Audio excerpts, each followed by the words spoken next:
Welcome to another Monday live stream. My name is Shane Olson, and I stream every Monday here on the Maxon ZBrush YouTube channel, Twitch channel, Facebook channel. So welcome. I'm going to be doing another one. This time another one from Joshua Black. So welcome. You've seen me model some of his in the past. If you've ever watched any of my streams in the past, I like to model a lot of his stuff. So I saw this one, he just posted it not too long ago, and I thought it was a nice, unique, not typical body type, if you will. So yeah, really fun with a lot of accessories and things like that. Hey, what's up, Mark? What's up, Neil? Welcome. Okay, so with that, let's get started. Hold on one second.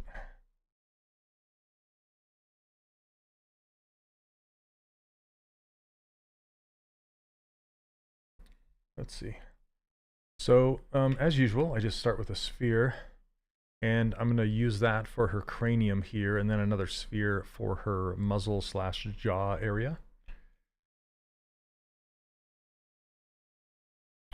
Okay, so let's just duplicate this down, get rid of the floor. Just going to scale this up.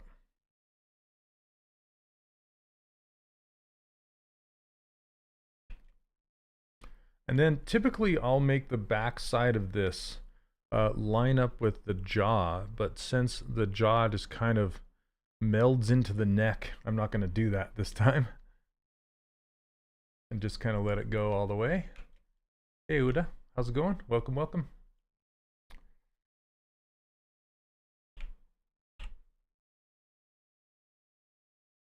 Okay. And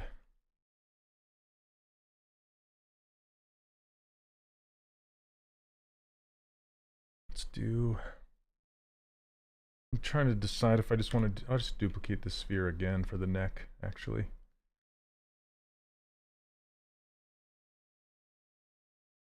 Hey Creative, how are you?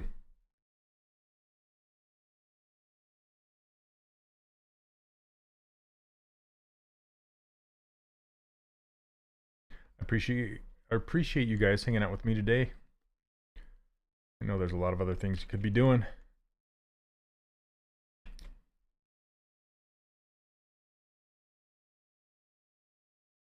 So welcome.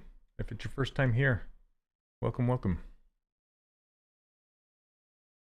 Okay, so I'm just trying to get this silhouette going for this neck here.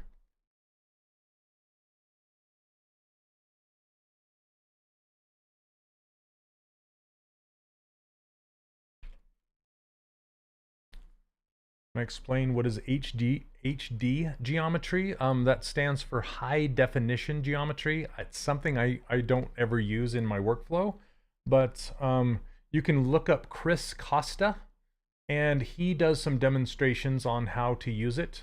Neil, would you mind just looking for Chris Costa? He has several videos on using it. Hey Kenya, how are you?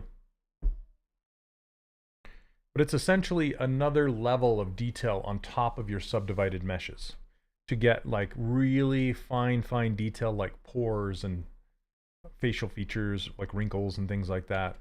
That's why I never really use it, because I don't go down to that level. I typically stay at the smooth, stylized character level. I'm doing well, thanks. Hi. I'm loving this character, this crazy hairdo and I don't know, this coat with the huge collar on it. Yeah, it'll be kind of fun to model this thing up. So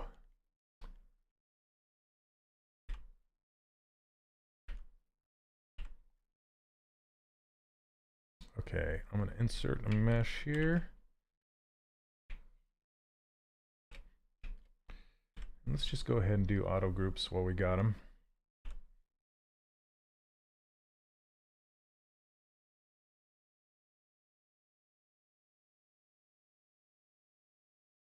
Okay, let's get those shoulders for Chris Costa. Sorry, YouTube won't let me post links. Oh, okay. Yeah, there's the name spelling. It's Kris, Costa. I wanted to ask how many brush shades you generally use. I think I end up using Move, Damien Standard, and Clay Buildup. I typically just use the Gizmo for like you see right now, just adjusting everything. And then I use Move a lot, just to nudge everything around. And then when I start to get into the details, I'll use the damn standard brush and the pinch brush, depending on what I need to do, you know. But yeah, typically it's just Move. I don't really use Clay Buildup. That's more of a, you know, that's more of a, I don't know, like when you're experimenting with higher resolution detail and stuff like that, and building it up that way, in which I build up my shapes with primitives like this, so I typically don't use Clay Buildup that much. Hey Marcus, how are you? Yeah, no problem. Thanks for joining.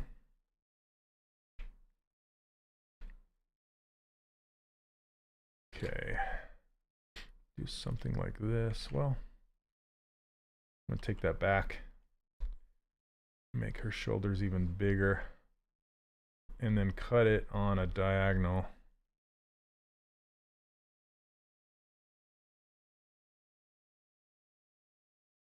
Something like this.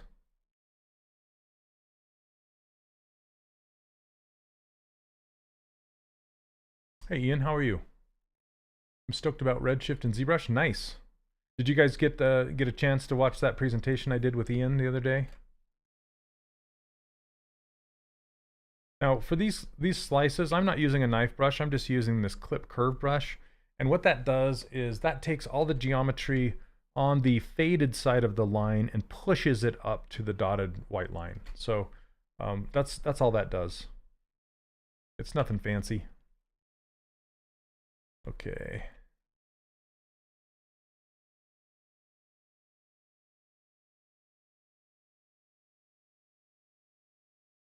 Hey Signor, how are you?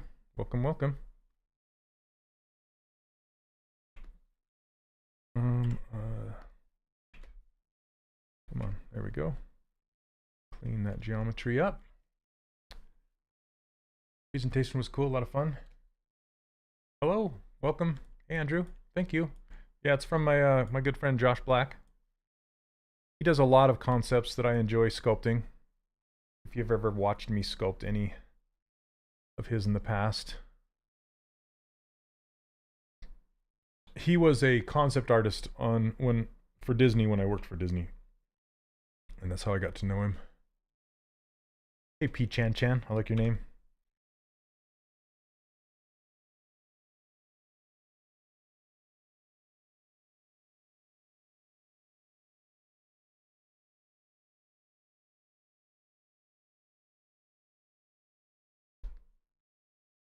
All right.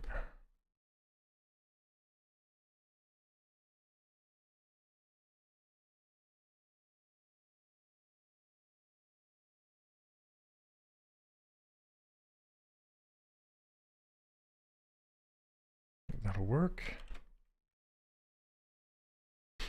Until I merge everything together here.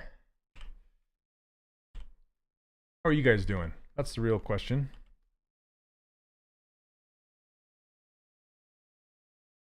Hey Sammy. Welcome, welcome.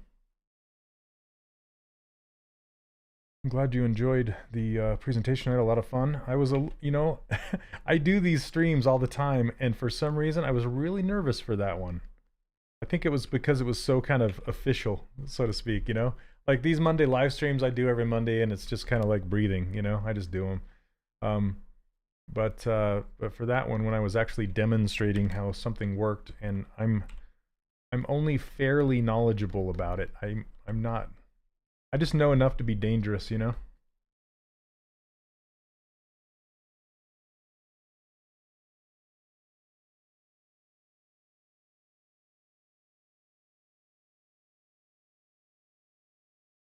Thomas, you good? Watched the presentation last Wednesday. It was good. Oh, thank you very much.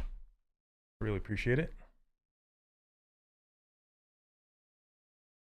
Glad you enjoyed it. You know, it's just super nice that you can render in ZBrush now, right? Even if it is in Redshift and it's kind of a sidecar to ZBrush, it's just nice to not have to export all of this stuff out. And then once you get a scene, like a project set up that you like the lighting of and all that kind of stuff, then you know you can just drop your characters in there and hit go, and it should work out really well, you know. Yeah, Thomas, doing the Maxon student license. So if you guys didn't know this, I teach an online course. It's called the 3D Character Workshop, and I've been running it for around 5 years now. I can't believe it's been 5 years, for crying out loud. I never thought it would do what it has done, and it's my full-time job now. That's what I do. So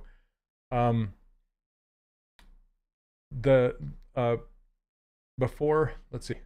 So Maxon reached out to me and told me, well, actually the team over at ZBrush, they reached out to me and they're like, they told me that the 3D Character Workshop would qualify for the Maxon 1 discount. So, and what that is, it's a student discount. It's a student license for 6 months for Maxon 1. That's everything Maxon has. So like Cinema 4D, Redshift, ZBrush, all of those for 6 months for like $10.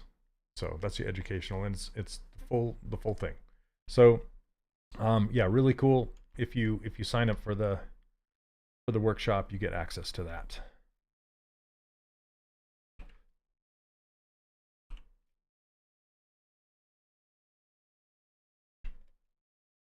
Okay.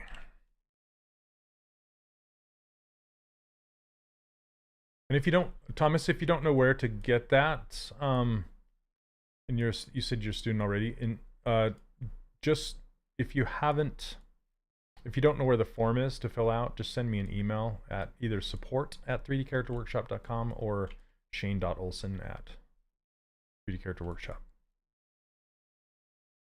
I'll get you hooked up.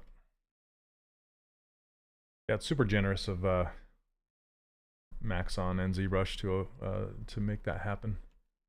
Love your work. Do you have any tips for aspiring 3D modelers looking to apply to Disney animation? Well, you just need to have super duper appealing characters and have the ability to match a concept, to hit a concept really well.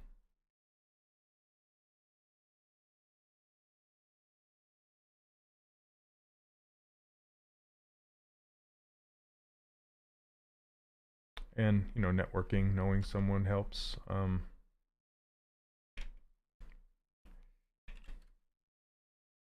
Okay.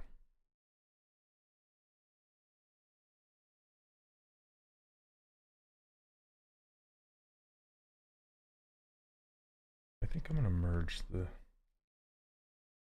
these together. Yeah, let's do it. Okay. So I'm going to split these, their own subtool. You seen that Johannes Helgeson trying out 3D? Yeah, yep, I know. So, hey, Tokefan, yep. So it just goes to show, and I've told my students this in the past. There are two types of skills in this industry. There are technical skills and there are artistic skills, right? And for me, I believe that artistic skills you take with you, you carry with you your entire life, and you just build upon those artistic skills day after day after day when you're practicing, day after day. Doesn't matter if you're doing 2D, 3D, painting, whatever, as long as you're learning and growing and all that stuff. But the technical skills come and go. So, you know, I've been doing this for 20 something years, and I've used like 3D Studio Max and Maya and Silo and, you know, all these different programs, and those are all technical skills. And once you learn those technical skills, you can then apply your art skills to those or along with those skills. And it's just like it's like painters, like, you know, watercolor versus oil versus once you get the techniques down, your artistic abilities just follow through and they transfer. So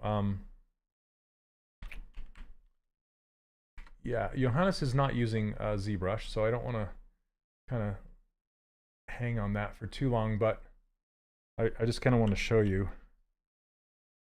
So just so you guys know, this pirate girl back behind me here, that is a design done by Johannes Helgeson.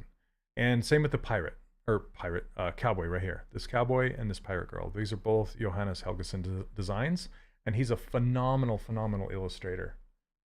And now he's trying to break into 3D a little bit. I don't know what his plans are, but like here's some of his design work.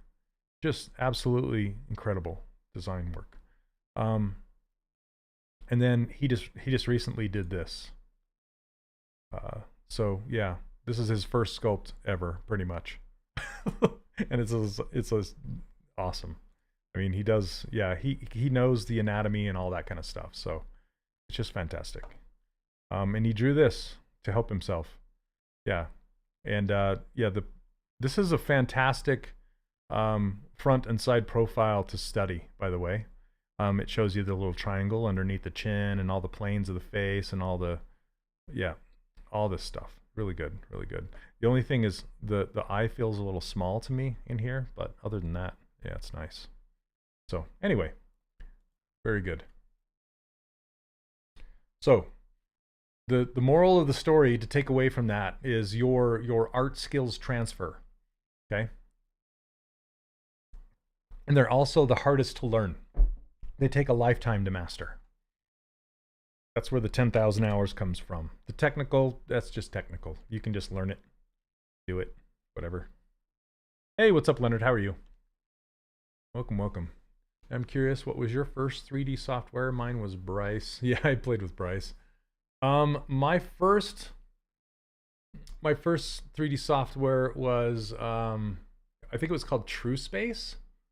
And then Corel had a modeler. I'm trying to remember what it was called. And it was like you had to model on the walls than the floor. Kind of like that, they have that feature in here too, but anyway. And then 3D Studio version 3 in DOS. It wasn't even in Windows. I think yeah, 3D Studio. And then there was Alias Wavefront, and then there was Softimage. It was on a SGI machine. It wasn't even on a Windows machine. So I'm going to apply this. Delete lower. And then remesh it by union to stitch it together. Remember when Bryce came out? Yep. Well, if you want to make landscapes, mountains and stuff like that, it's pretty good. That's when 3D was still had a really big wow factor, you know, like what is this kind of a thing. Okay. Using Keyshot and Arnold outside ZBrush because I have GTX 1060. Doesn't handle redshift very well. I'm using two 1080s, so I'm not that far away from you. Love DOS. I could scroll the directory and read it as it went by. Okay. TrueSpace on the Amiga. Yep, I had an Amiga 500. Crazy. 3ds Max. Yep, I had 3ds Max version 1. I actually contributed to a book on how to model in 3D Studio Max.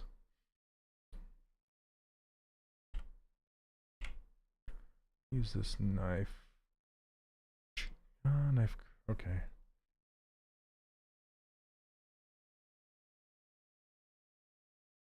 I kind of wish.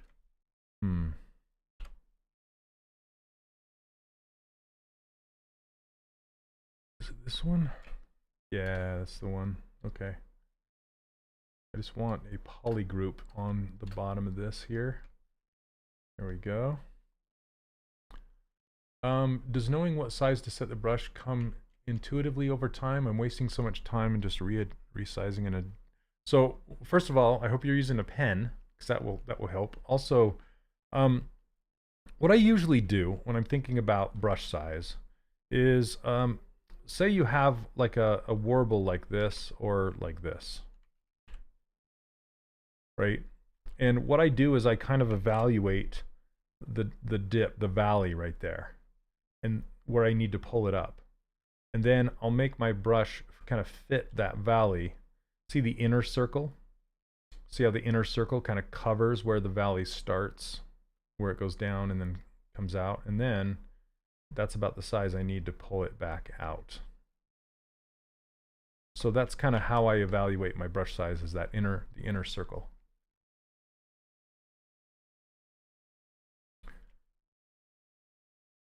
Do I prefer Keyshot Bridge or Redshift? I actually prefer Redshift at the moment because it's inside of ZBrush, and I don't have to really prepare the model too much. And it's not an external program. Everything's just right here. So, and they pretty much work the same as far as they're both based off of HDR images. I'm mostly struggling with fine details, specifically the Damien standard. I feel like it pinches so much unless I get the brush just right. Yeah, so I have this detail brush, which is a tuned Damien standard brush. It's not as heavy. And then when you go around the corners, it doesn't do the kind of step thing. And I give these brushes away for free if you want to go grab them. They're over at 3dcharacterworkshop.com right here. 3D Character Workshop. So you can go grab them over there. Okay. So like this, see this? See this little, it's not straight, right? So I can just make my brush about the size of that dip and then just nudge it over, maybe a little smaller. And now it's fairly straight.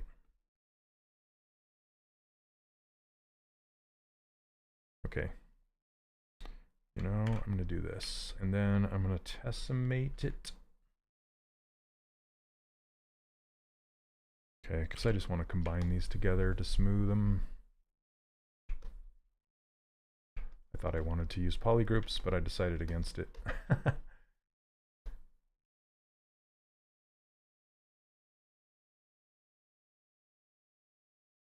Just sharpen them up with H-Polish. H-Polish is a beautiful brush.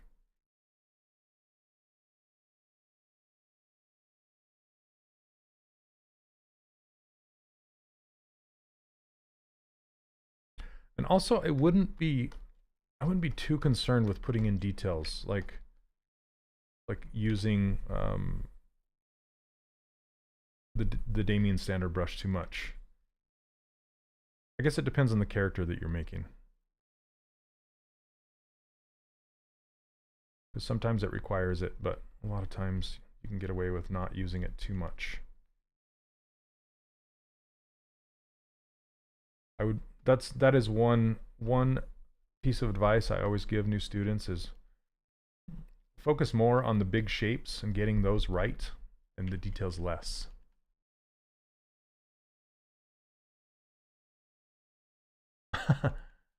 Yeah, this hand is just an overlay in OBS. No, I don't use Dynamesh anymore. I use Sculptris Pro along with Remesh by Union. Have I printed the little house? I have not, Leonard. I actually need to finish it. There's a few details I need to go in there and finish. Okay, let's work on this head. Yeah, I have a problem with 3D printers. I have too many. I have well, starting from the smallest to the biggest, I have an Anycubic Photon, which I've never printed anything on. It was just a good deal, and I just bought it on a whim. And then I have a Form 2 that I bought used, and it works great. And I also have a Form 3, which I also bought used, and it works great. And then I just recently bought a Saturn 2 because I want to sell my Form printer, my Form 2 at least, because I want to teach how to do the 3D printing, and not very many people have a Form 2. A lot of people have the Saturns or something like it. So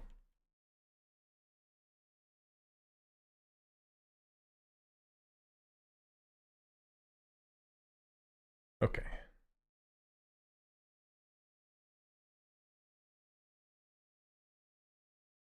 I know, P-Chan, I have a problem. I need to get rid of some.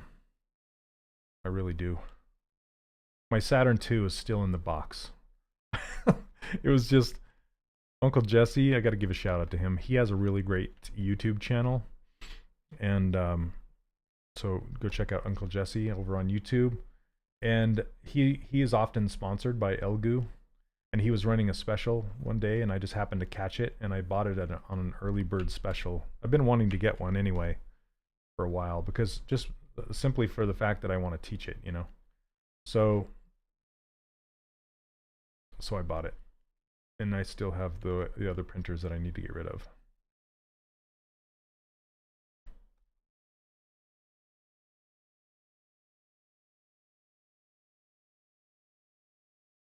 Let's try to you sell your prints. I don't, because usually they're licensed. So, and I don't have the license. I don't own it, and I don't know. I prefer just teaching rather than selling objects, I guess, and teaching people how to create their own characters, and giving them the satisfaction of printing their own artwork. It's so, yeah, it's so satisfying. It's amazing. I want everybody to have that experience.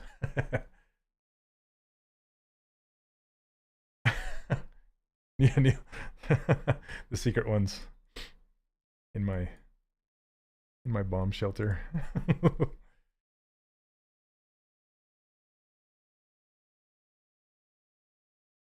Okay, let's get back up into working on the head.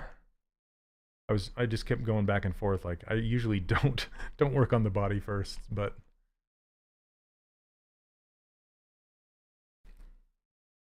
you have 3, Leonard? I don't feel so bad. You think 16-inch display is too small? No, because I'll sculpt on my iPad. So it just, yeah, it's not too small.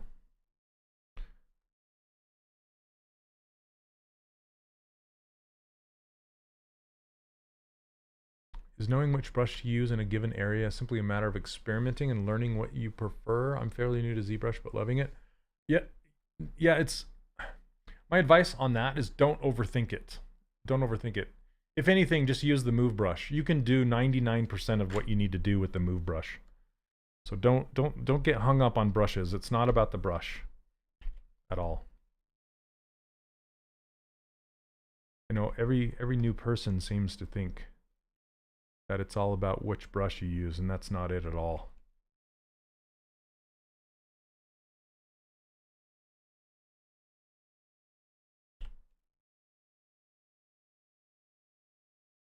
Hey, Synopsis. Starting to learn ZBrush for stylized characters. Should I start to learn how to sculpt human anatomy too? It really helps, but I would just start with something simple, like that doesn't have too much anatomy first. Where can I find your angular brushes? 3dcharacterworkshop.com.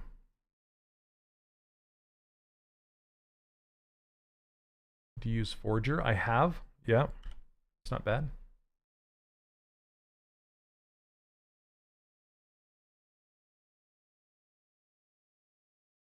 Yeah, they're about halfway down the page. You can find them there. It's like a blue section.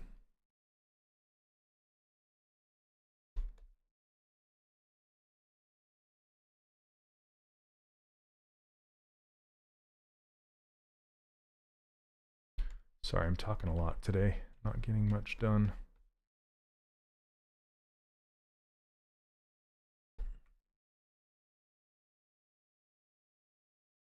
Hello, welcome.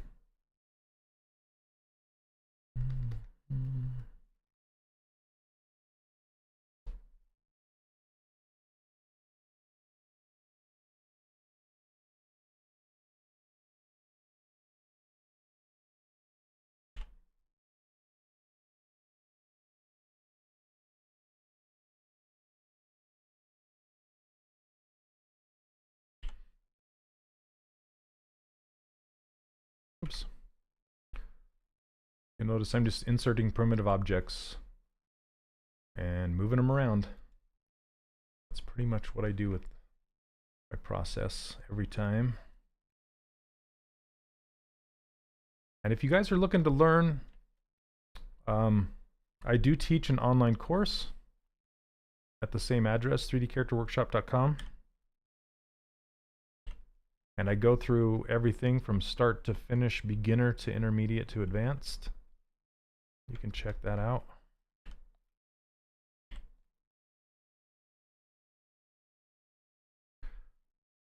Like I said, that's what I do full time now, is I just teach. Before that, I worked for Disney for 10 years. Disney Interactive, I should say.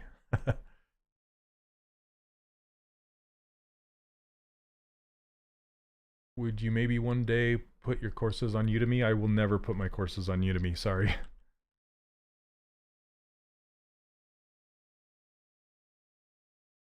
Do you notice that no one on Udemy can do it full time? It's because Udemy discounts their courses too much and doesn't pay their creators enough. It's good for the consumer, not good for the teacher. So I have my own platform.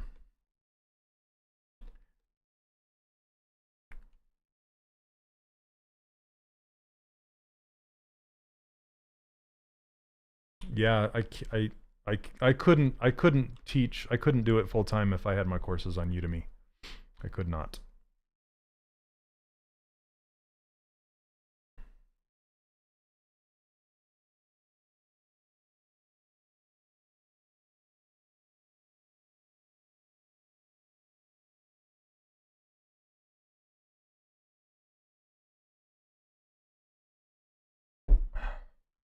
There's some great courses over there. And on like Skillshare and stuff like that.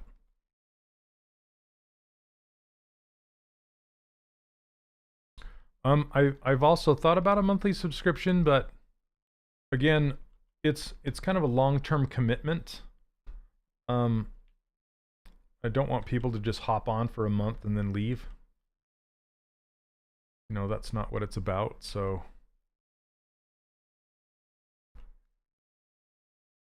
I might do a monthly challenge subscription where I give live feedback and stuff like that. But as far as the course is concerned, yeah, again, it's not it's called a churn rate. It's how much I can keep people subscribed, and I just don't want to deal with that.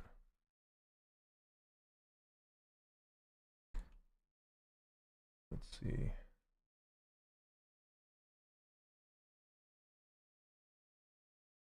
It's very, very stressful to run a subscription. That's why I won't do a Patreon either.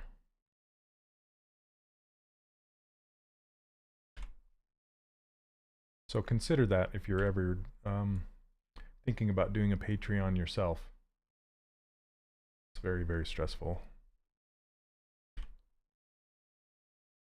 Not for everyone.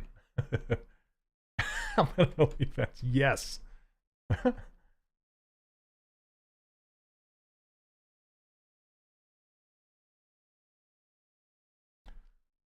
Saving up to get your course is kind of expensive since I live in Mexico, but now it's definitely worth it. I am working on some ways to break it up so it's not one huge thing, but yeah, so watch for that. We'll see how that goes. Split. Okay. Yeah, it's okay. Yeah, if you look at it like this, it's one single payment for lifetime access. And I compare it to like going to a not that it's there to replace a college, but to get that much information. I would rather, as a student, I went to the Art Institute of Seattle, and I paid a lot of money to go there. I would have much rather have taken an online course to teach me the same stuff for what I charge, you know? 12 payments, I can't do that either because I'm just one person. I mean, I have some helpers, but I don't want to chase payments. The 3 payment thing is enough where people default on those payments and I have to go chase them down. I don't want to. Yeah.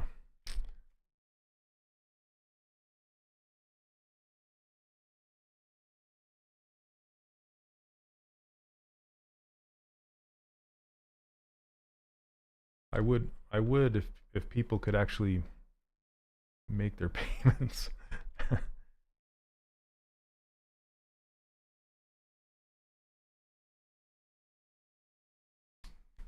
Okay, so if you want to merge the nose with the head that you just made with primitives using Sculptus Pro Remesh by Union, how does that work? I just barely showed it with the neck, but I'm going to be showing it again when I'm ready. Let's see. I like that, Jacob. His class is the perpetual knowledge, perpetual license of knowledge. I like it. I hope your course will still be around in a year because I would have to save up. Yeah, it should be. I mean, I've been running it for the last 5 years, so I really hope it's still around because I really enjoy it.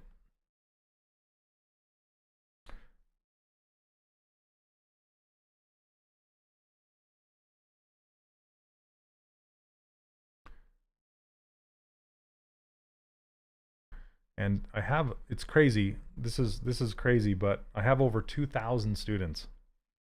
That's nuts to me. They're not all active at the same time for sure. I mean, they've bought over the last 5 years, but that's how many people, which is amazing. Amazing, amazing, amazing. I'm just nothing but grateful for it. So I have some plans for other courses that I'm working on at the moment. And like I said, a new platform. It's constantly evolving.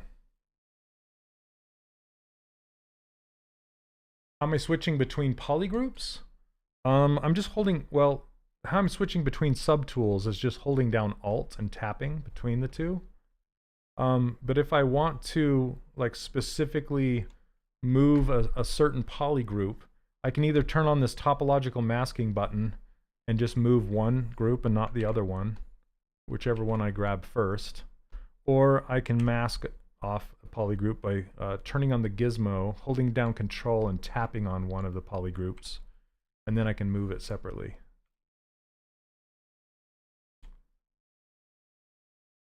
Your detail brush is perfect.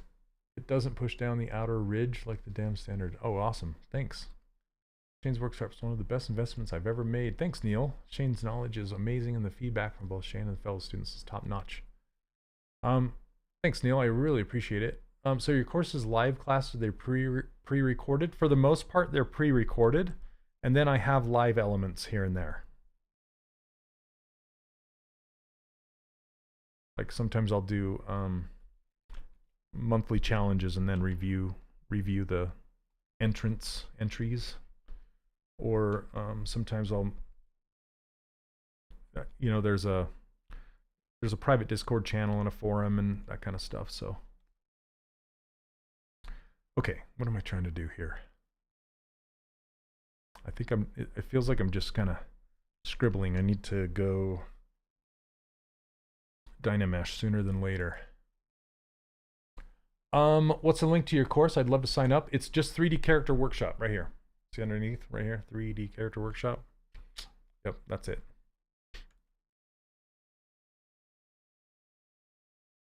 Okay, so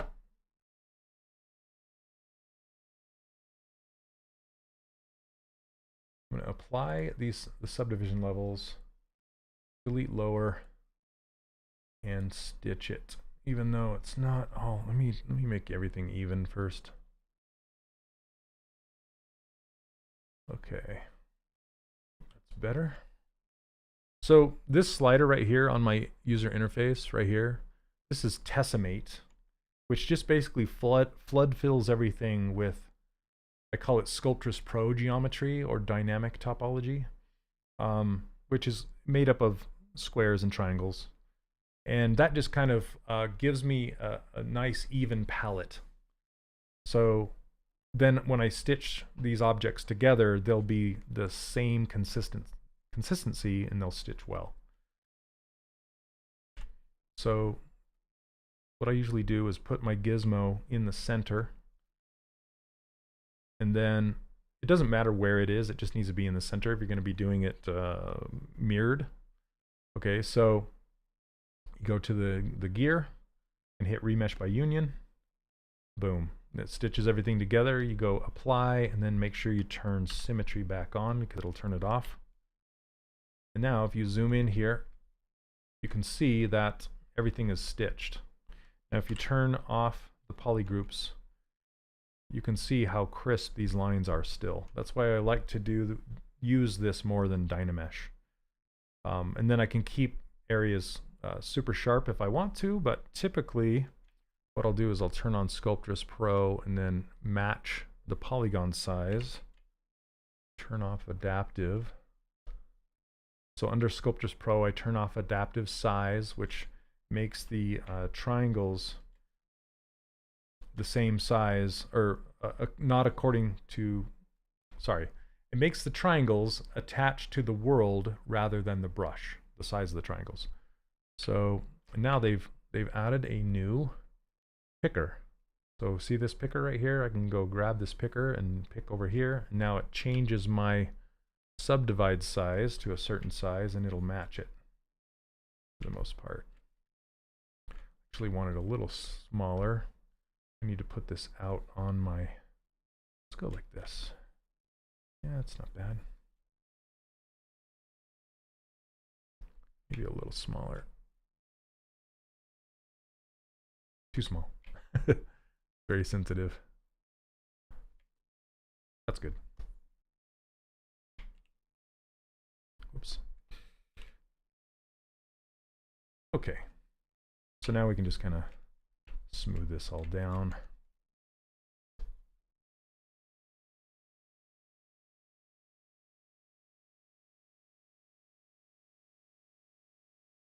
Oh, Neil, I keep forgetting about that. Thanks for reminding me. You can do the, yeah, you can drag it from the subdivide bar to pick the size. So essentially what you can do is just, I'm holding down shift and that lights up this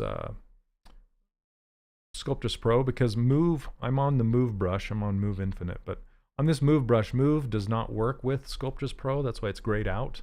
So if I hold down shift, it lights up, and now I can just grab this and drag it, and you'll see the numbers change. See those numbers changing as I'm moving around the surface here?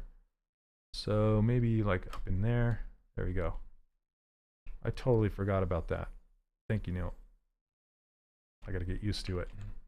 I actually prefer that rather than using the pick. Okay. Now, say you forgot something like the chin or whatever, you can always just add a new object in there. Yeah, it doesn't really matter. Did you try to sculpt your portrait? I have in the past. Like you're talking about like a self-portrait. Yeah, I've done 2 of them. I've sculpted me as a bear. That's my logo. It's kind of fun.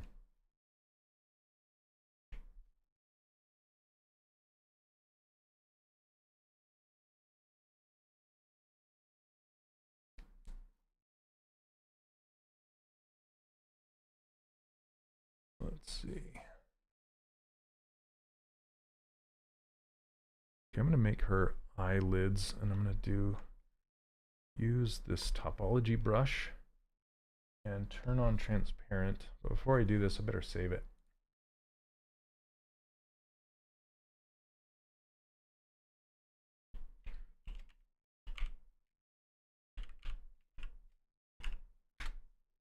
Okay.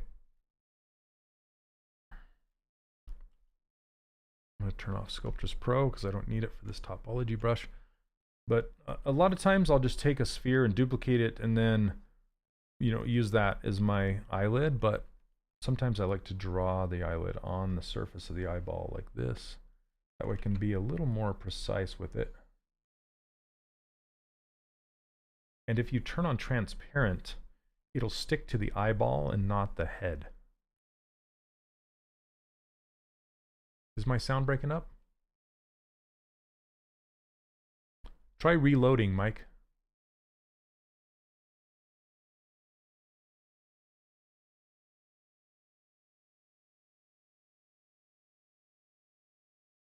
Yeah, it's funny you say that, Leonard, because I'm monitoring my own voice right now to make sure my levels are good and there's not weirdness. I'm so used to my voice by now.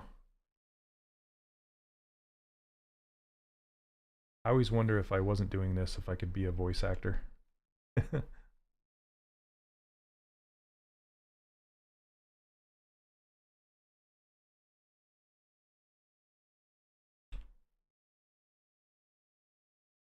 Okay.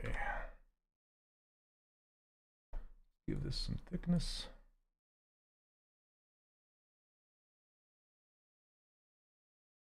I can turn off transparent and we have eyelids with dynamic subdivisions and thickness.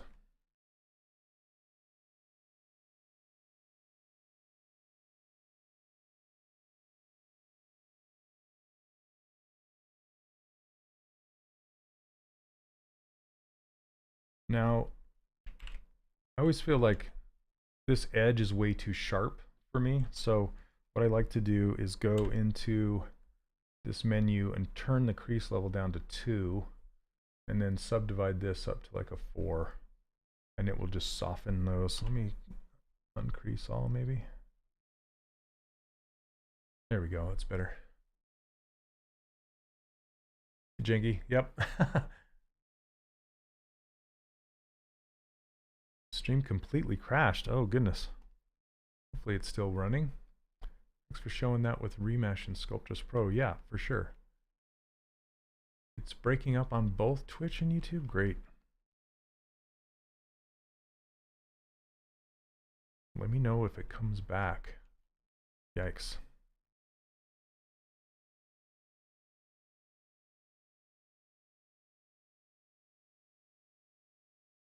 I'm going to stop.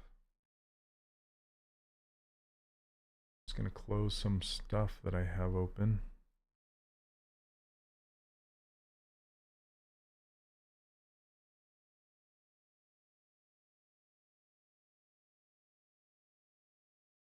Goodness sakes.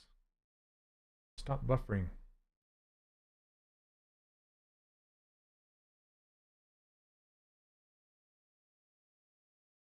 Gosh dang it. Sorry guys.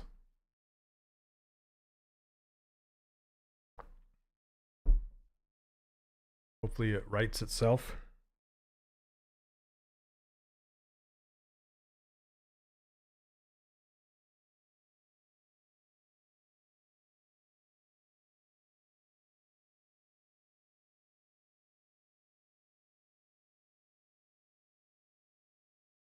I'll just keep sculpting and not talking as much for a minute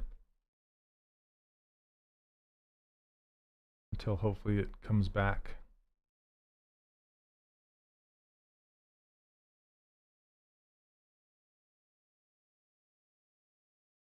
Let's work on the mouth.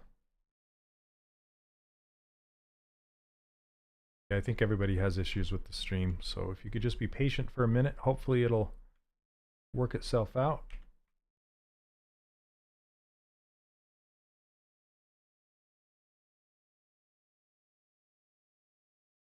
A bunch of Tokyo Disneyland cast training videos.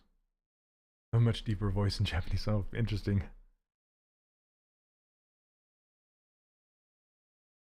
Didn't know you could speak Japanese. That's cool.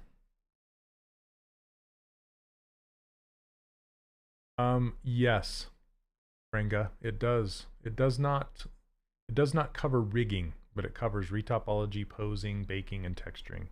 So posing inside of ZBrush it covers.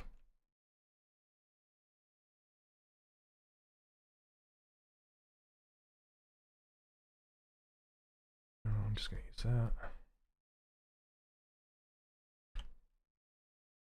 the stream still having issues? Please no.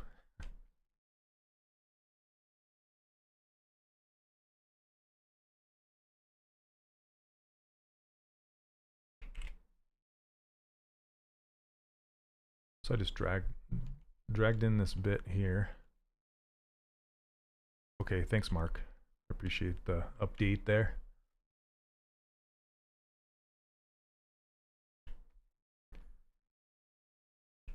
So this is why I like Sculptris Pro so much, is because I can just stretch those out. Stretch out those polygons and then just use Sculptris Pro and just fix them. And now we kind of have a mouth cavity. Now it's perfect. Okay, good. Good, good, good.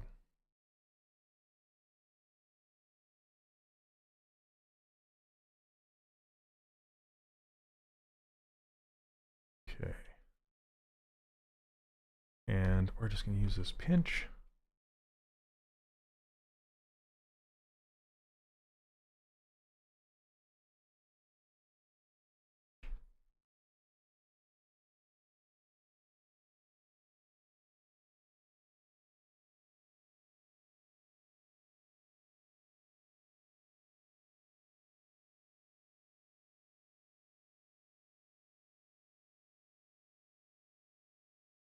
Stream's fine at the moment. It was janky. Yeah, Cup. It was technical difficulties for sure there for a minute.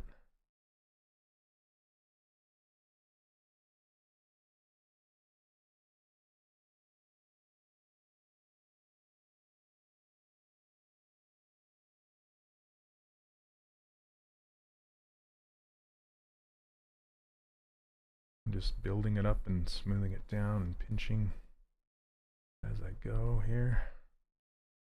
I want to pull it back in space from the side.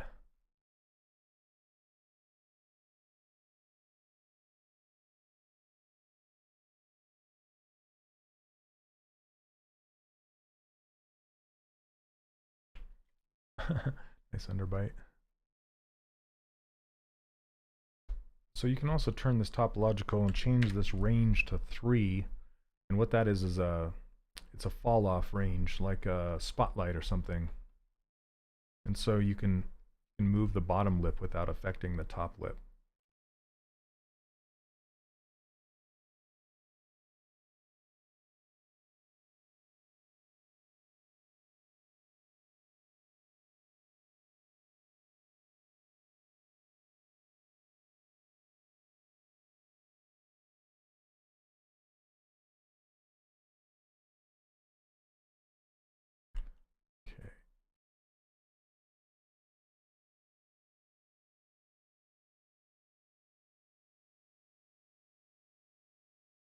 I just use inflate to close it up.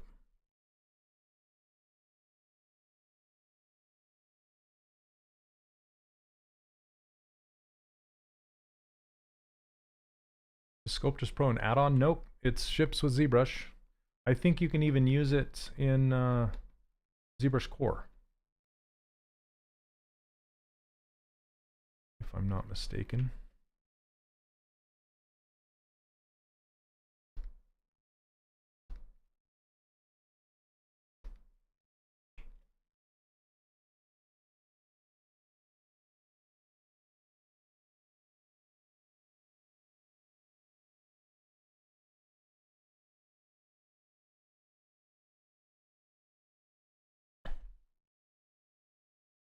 Oh, the page completely froze. Goodness sakes. That sounds like a nightmare. Okay, let's go tighter on. So if you want to add geometry, but you don't want to smooth down the surface or affect the surface in any way, so I'm using smooth to do this. I'm holding down shift and I'm going to turn my Z intensity down to 0. But it will still subdivide with Sculptris. So I'm just adding in some geometry to give me some more detail around these lips. And then I can, don't forget to turn your Z intensity back up. Otherwise your smooth brush won't work. Okay. Now I can smooth these facets out. Then use the pinch brush.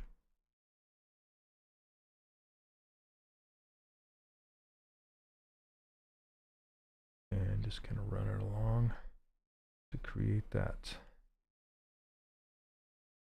lip there. We'll do the same to the bottom lip. Now, what I like about the pinch brush so much is that it actually moves geometry. It pulls the geometry to the center of the brush. So you can see how this ridge right here, this ridge, I want the ridge to be lower. So I'm going to start here, and as I pinch, it's going to pull that ridge down and just kind of feather it off. I don't usually take my bottom lip all the way to the corner of the mouth.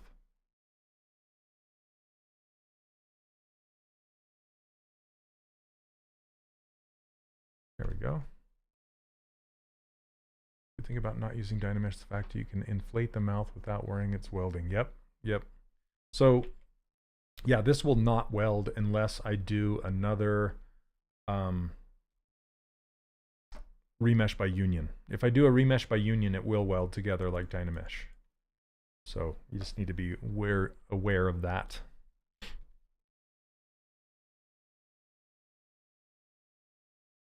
I think I might turn Sculptress Pro off of inflate. I find myself more often than not turning it off.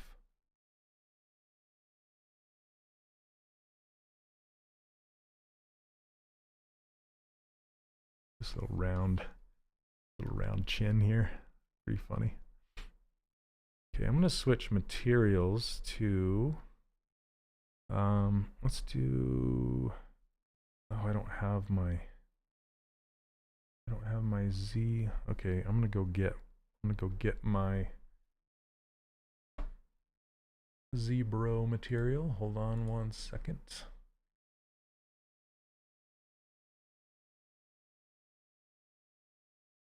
Z Startup, materials, modeling clay maybe. Or let's do gray. There we go. So this ZBrush gray will show me my surface quality a lot better than Skin Shade 4.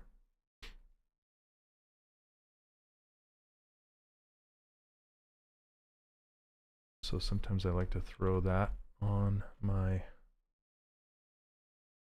mesh just to see.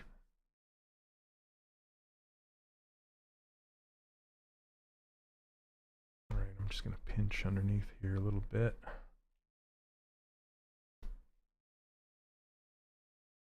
Okay.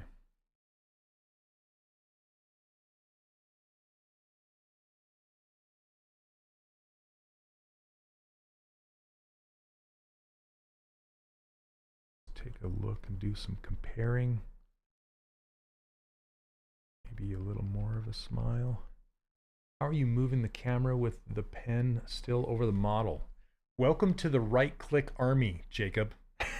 So what I do, the reason I say that is because Paul Gabry from ZBrush, he started this whole thing, because there are several different ways you can navigate, right? One of the ways is you just kind of click on the surface outside of your model without holding down any key, and that will rotate your model around. But when you do it here, it's going to grab your model and move it, right? Well, if you map right click to the front button on your pen, then you can hold down right click and hover. I'm not pushing down, and then I can spin the model around. And that way I can hold down Alt to pan and right click, right? So I don't have to come over here, and then hold down Control to zoom and right click. So it's right click, Control to zoom, right click, Alt to pan, right click to orbit. Right click, right click, right click. That's the key. And then I set up the my back button. It's mapped to the number 2 on my keyboard, not on my numpad, but on number 2. And that's what I map my custom menu to. So it pops up anywhere underneath my pen when I push this back button right here. So that speeds up my workflow quite a bit.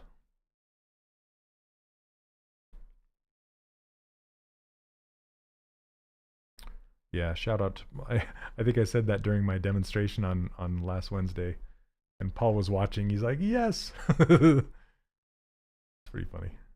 Paul's great.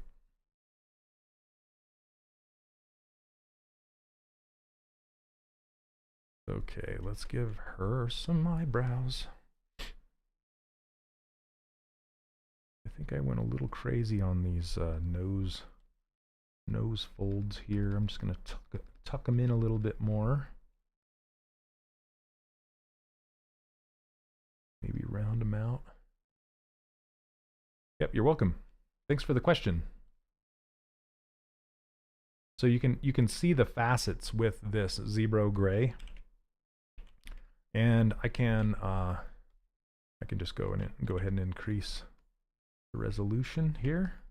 That's what's so beautiful about Sculptris Pro. You can just add more resolution whenever you need it, without adding subdivision levels, which will restrict you from doing certain functions.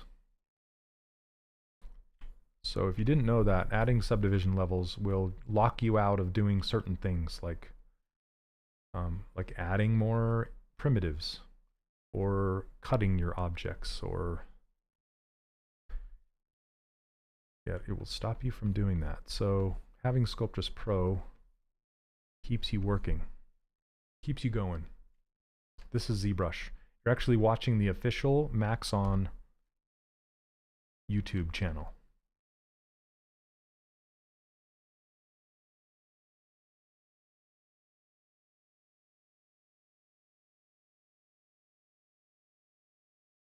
I have one question about 2023. The local symmetry for scaling is broken. They are working on that, Avad. Yeah, they're working on it. So just know that it's not working as intended.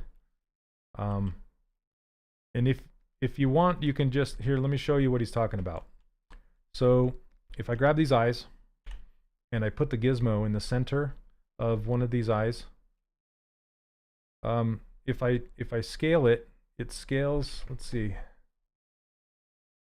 It scales towards the center of the world, okay? If I turn on local symmetry and I scale it, it's going to scale to this eye, and it's supposed to scale into each other's, into their own local center. So it's not working. They're both scaling down to this side, and that shouldn't be happening. So they're working on a fix right now. So the best thing to do is just delete the other side for a moment, do all your scaling, and then do a mirror and weld, or just a mirror for now until they get it fixed. Yeah.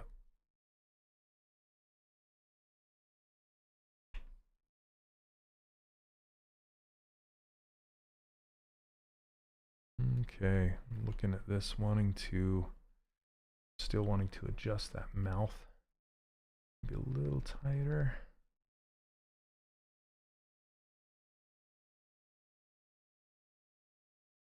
And this whole section of the face, oops, lasso. Well, why not just go like this? This is what's hard when you have so much resolution. It's hard to blur your mask because it blurs based off of density. So you have to hit it a whole bunch of times to get a really nice blur. There we go.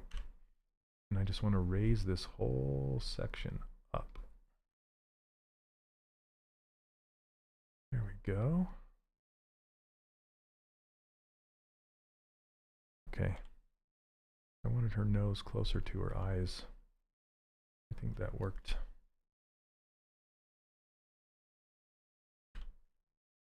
And then blur this one too. I just want to try and pull this out a little bit more forward. Okay. Janky, you're welcome.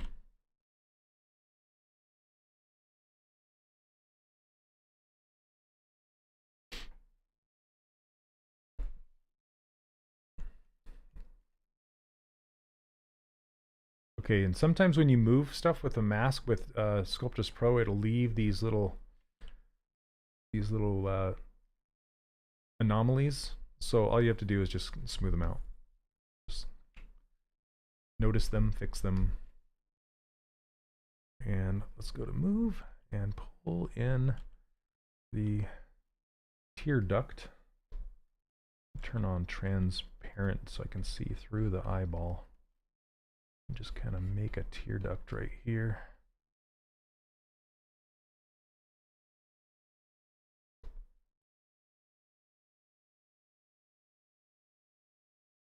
I gotta fix that still.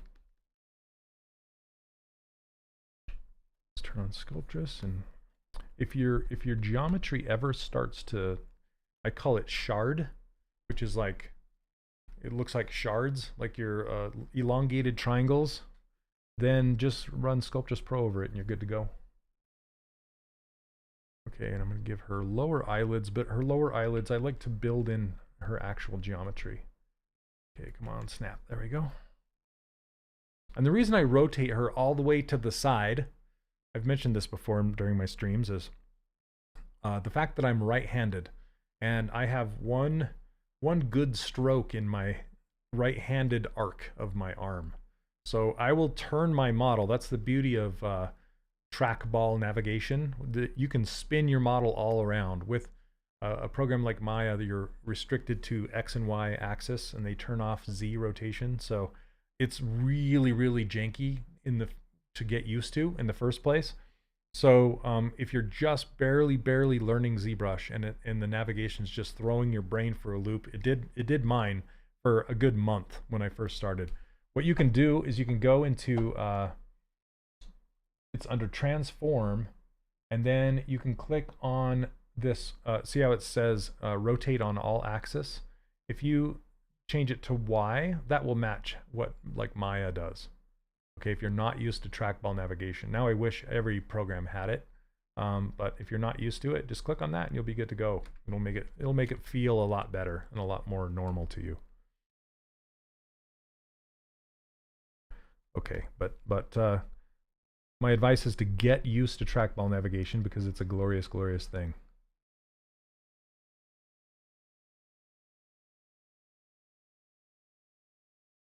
Hello from Barcelona. Hello, welcome.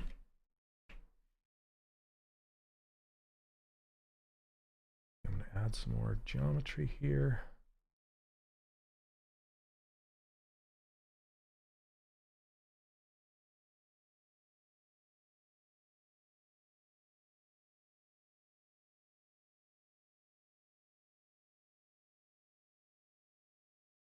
I only use rotate on y-axis. I can't understand the weird trackball. Now, yeah, it's totally fine. You shouldn't feel bad about it at all. But I would try it every once in a while. Just kind of try. It's like put your training wheels on with it because it's worth learning. Totally worth learning. Though after finding out how to lower the camera sensitivity, it does feel better. Yeah. Is your brush custom, like your pinch and inflate? Yes. What are the differences? The inflate is not, it's not really, I just made a new icon just to match my other icons, but it's, it just has less power than the normal inflate. The normal inflate is cranked up really high. And the pinch is, it started as a, I'm trying to remember. Gosh dang it. What did it start out as? Oh, help me out, Neil. I can't remember. SK. No, that one wasn't an SK brush. That was, gosh dang it. Malachus the Black is who made it. Ma Cut. It started as a Ma Cut brush. And then I did some adjustments to it and made it a little tighter in the valley, and so yeah. No, this one used to be Damien Standard, this detail brush, and this used to be a Ma Cut brush. I basically grab other brushes that other people have made and tweak them. Like this was a Orb Cracks brush that I tweaked. And this was just the clay brush that comes with ZBrush that I smoothed out.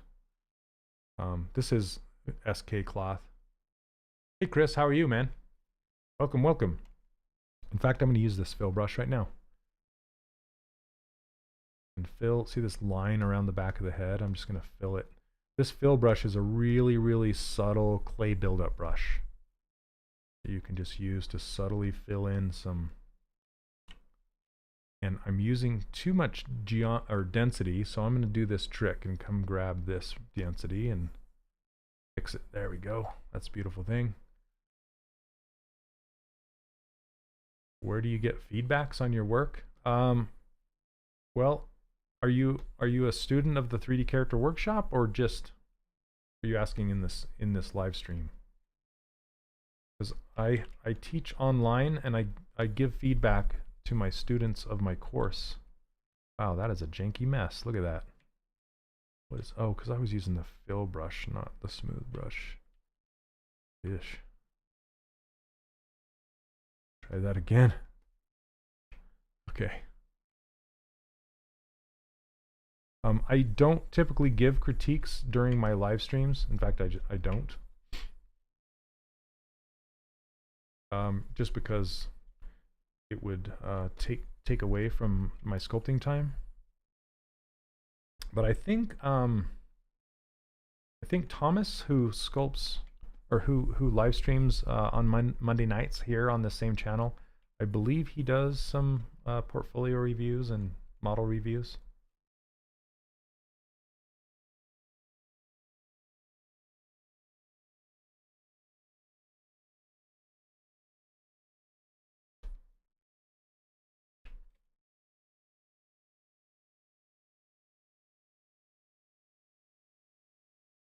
You're doing?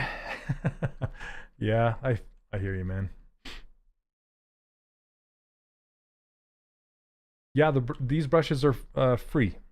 I give them away for free over on my website, 3dcharacterworkshop.com. Go grab them over there. Okay.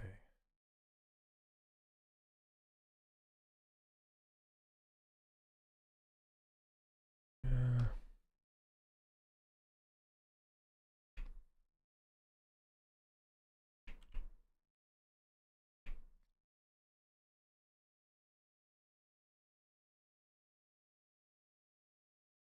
I love that picker. It's a good thing.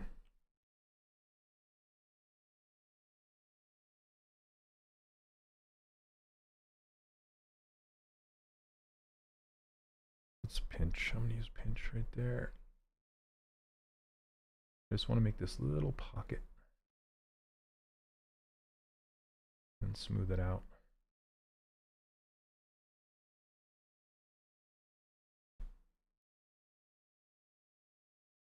Yeah, A-Cubed is having some. Yeah, Ashley, I think she might be having a few health issues at the moment.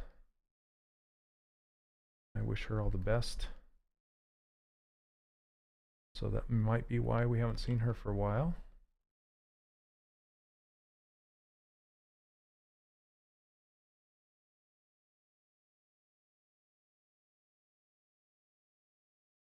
Hopefully she'll return soon. I don't know what Thomas is up to. I haven't heard from him for a while.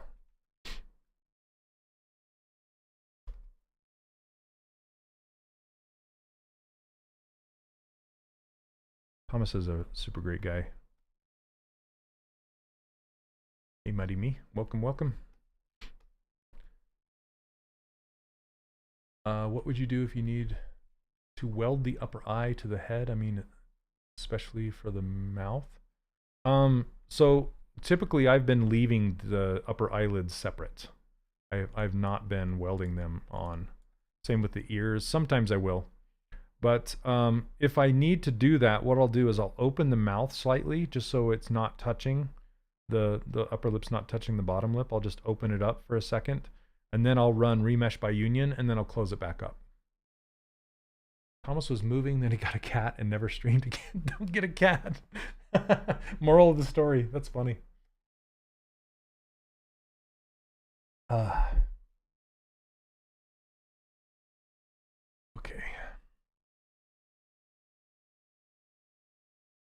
You know, I'm going to make these eyebrows part of the eyelid, so it'll take on. So with this topology brush, it depends on what subtool you draw into. It will kind of take on those attributes. So since these eyelids already have like dynamic thickness with subdivisions, that's what I want to do to this eyebrow as well. So I'm just going to keep this one active, and it will still snap to the surface of whatever I draw it on. I don't have to activate the head to draw this onto the head. So let's see. These are really interesting shaped eyebrows. Where's that other one going? I don't know why it's the mirror. Oh, because I have local symmetry turned on. That's why. Okay, it was like putting it way in the back. That was really weird. That's better. Yeah, just do not turn on local symmetry right now until it's fixed.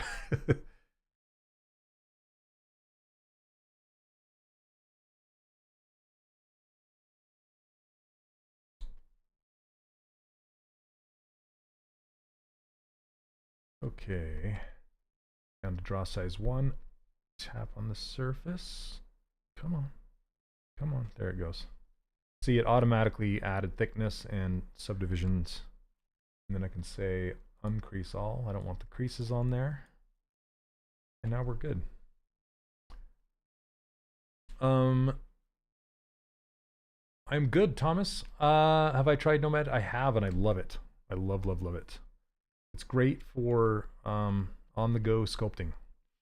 When I'm home and I'm at my desk, this is great. And when I'm on the road or I want to sit and watch TV, my iPad with that is great. It's really capable. And Forager is getting pretty good too. It's got some poly tools now.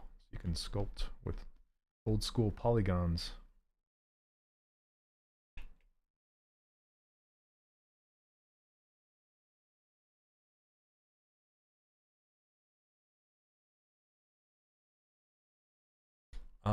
I've had some issues with Sculptors Pro that sometimes it's turned off and I can't turn it on, or when I work with it, I can't seem to turn it off again. Can you explain what I might be doing wrong? Nanda, make sure you're using brushes that actually work with Sculptors Pro. For example, the Move brush does not. It does not work with Sculptors Pro. So I see how it's grayed out. I cannot turn it on. So make sure you're using brushes that work with it. That's probably what you're running into.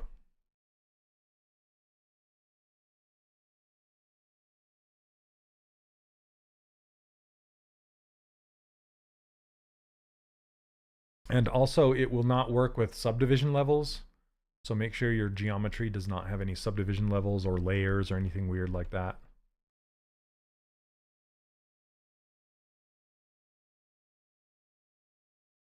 Happy to hear that. Just surprised myself with an iPad for Christmas. Yay! That's awesome. And now the new iPads have hover. That was one big thing that was just like I didn't like is, see, I can hover and I can watch my brush move across the surface. And with my current iPad, I can't do that. And the new ones have hover, so that's on my dream list.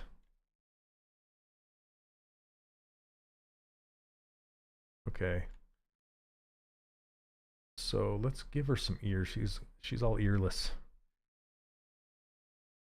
And I want to kind of puff out these little cheekies a little bit. That maybe too much. Okay.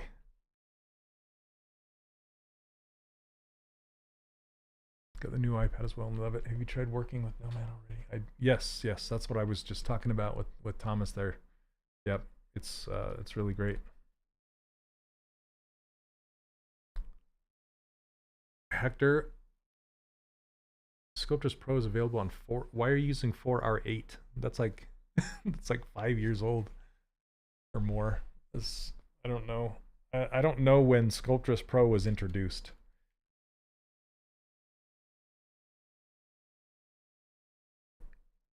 I don't know. I'm sorry.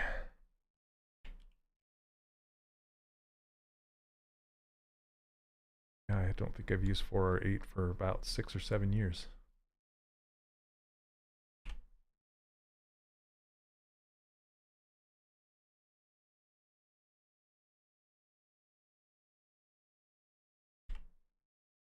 But it is available in ZBrush Core, I believe.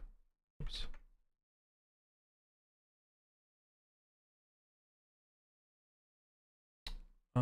I usually start to model in ZBrush, but for hair, I prefer a realistic approach. Use XGen. Many artists I talked to said they don't like two things.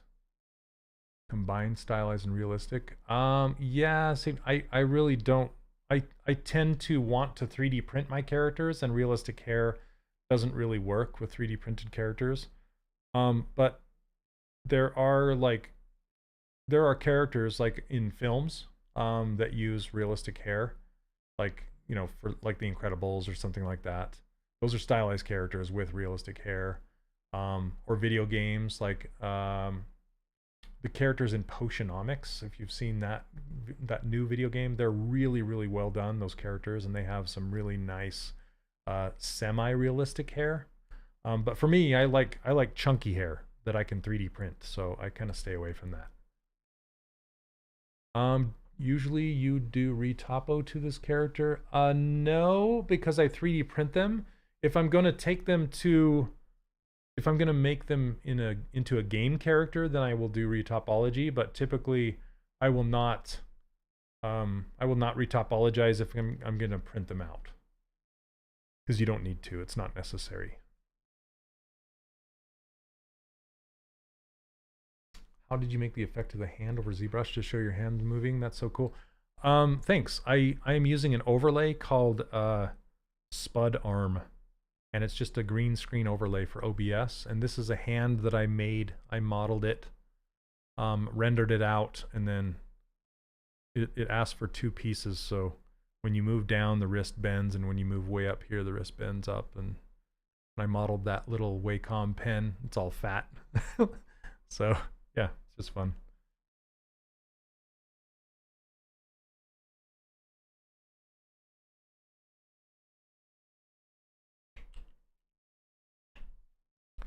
Let's sculpt just this thing. Disney loves stylized characters with realistic hair and clothes. Yep, that's kind of their thing, their movie thing anyway. When I worked on Disney Infinity, that was, we were 3D printing them out, so we had to stick with chunky hair.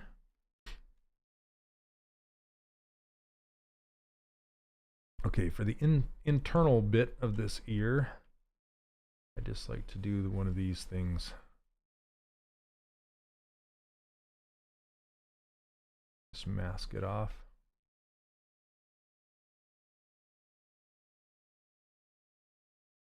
Let's see. I'm gonna take it a little bigger than this, maybe like that.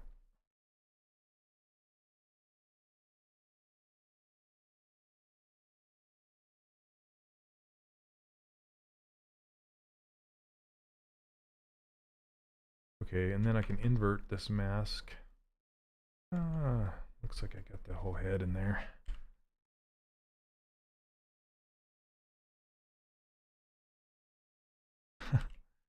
Okay, hold on. I just want this ear. There we go. Okay. So what I like to do is just stick the gizmo on the edge of this and just kind of line it up and then rotate it in. Whoop.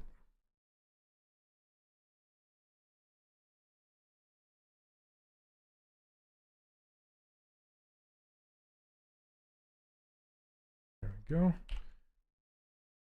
And then we have stretched polygons now. And what we can do is just take Sculptress Pro and soften it up.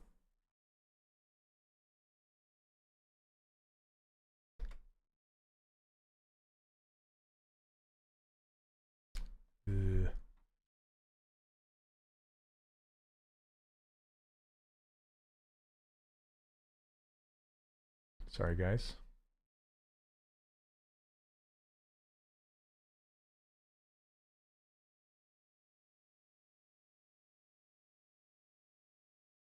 Good times.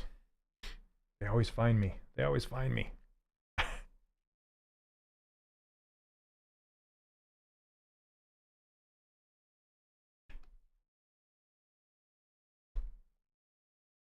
Then you can go with the pinch brush. You've got to be careful, don't go too big. Because like I said, the pinch brush will actually move the geometry around. So kind of be slow.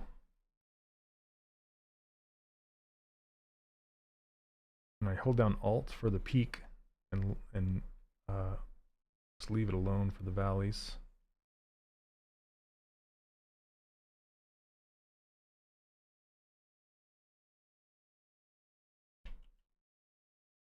And then we can turn our subdivide size down a little bit more. And just kind of go over the surface. There we go. Have you tried some of the Galaxy tabs with the Wacom pen? I didn't know that you could use a Wacom pen with those. Preferred over the Apple one, which feels more like woodworkers pens. I really like the Apple Pencil just because it feels like a pencil. But these feel kind of heavy and thick to me, these Wacom pens, but I like them. They still work really well. Used for working in wood sculptures. Yeah, I can see what you're saying because it feels more like a pencil, right?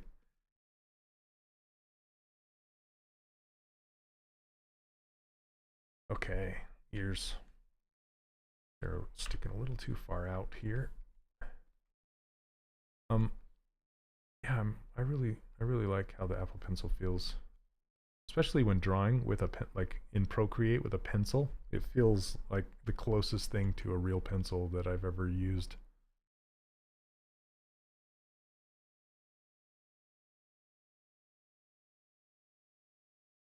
Gonna make this a little pointy right there. About to merge objects like the ears. Do you still use Dynamesh? I don't use Dynamesh. I've kind of given up on Dynamesh. I feel like Dynamesh is good for experimentation now. Like if you're using the clay buildup brush and you just want to keep experimenting, I would still use Dynamesh, but for my workflow, I've gone full Sculptors Pro. So if I want to combine these two together, I will use Remesh by Union rather than Dynamesh. And the reason why is because Dynamesh will kind of melt your mesh a little bit. Like it will melt your creases and things like that. That's the only way I can really describe it, is that it melts it. Okay. I'm gonna pick this so I can soften that a little bit. Like these ridges on these lips, they would melt away. But if I merged them with Remesh by Union, they won't. Which I'm gonna do right now. Actually, I'm gonna mesh these ears into this head. And I might mesh the body into this head so I can smooth it out as well. So I'm gonna save it. Before you do big changes like this, always save it.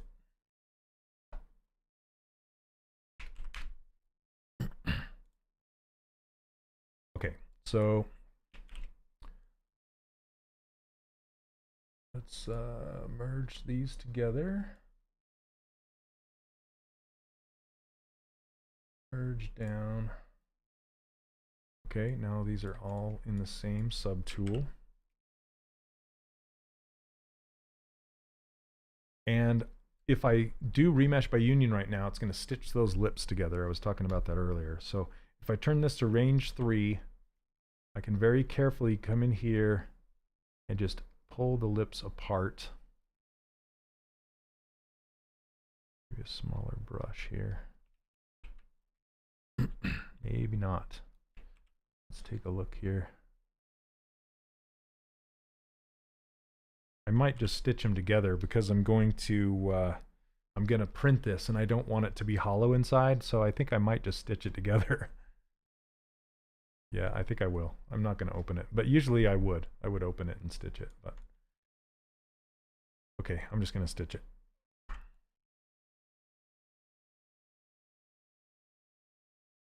And you'll notice, so if I were to Dynamesh this, that really crisp line in the center would get lost. It would melt.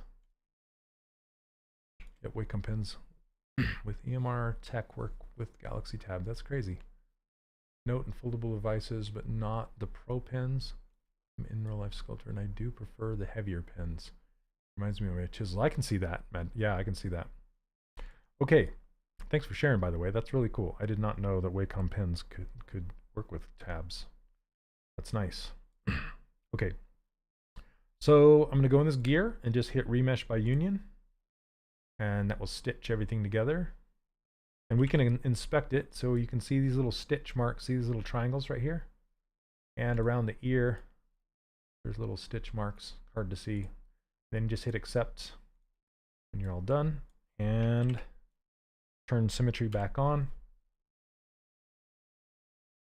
And now you can see it doesn't look like it did anything, but yet they're stitched together. The mouth is stitched closed now, but you can see, I mean, look at that crisp line right there. That's super crisp, super sharp, but yet it's stitched together.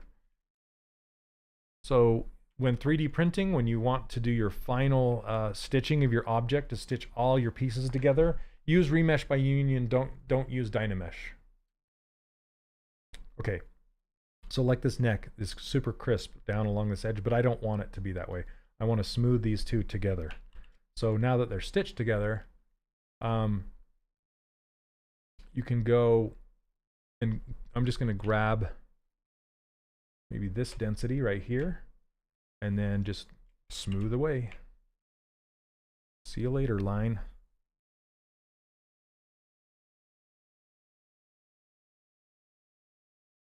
And we can turn up the smooth strength by going to, there's a hidden brush inside of ZBrush. If you hit comma, you can go into brush up here in these tabs.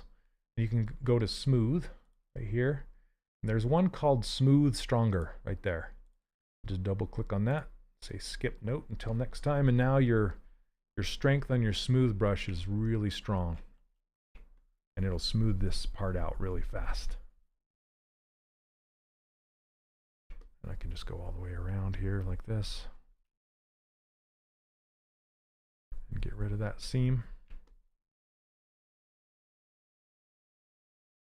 And now it's connected.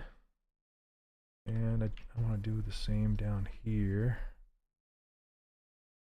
Thanks for that. Dynamesh shall be a myth in my work. I don't, so just to be clear, I do not want to diss Dynamesh, okay? I don't want to say it's a bad thing, because it's not, and it has its purpose, and I used it in my workflow for years and years and years, but ever since Sculptress Pro came out and Remesh by Union, I figured that out. It's been, I've not looked back. Shane spilling the secrets. Never knew about that smooth brush. Yep.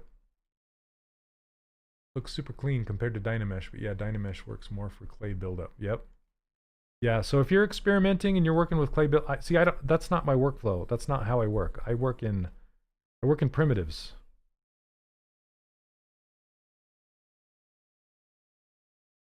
Again, I want to just inflate this without. Let's use this fill brush.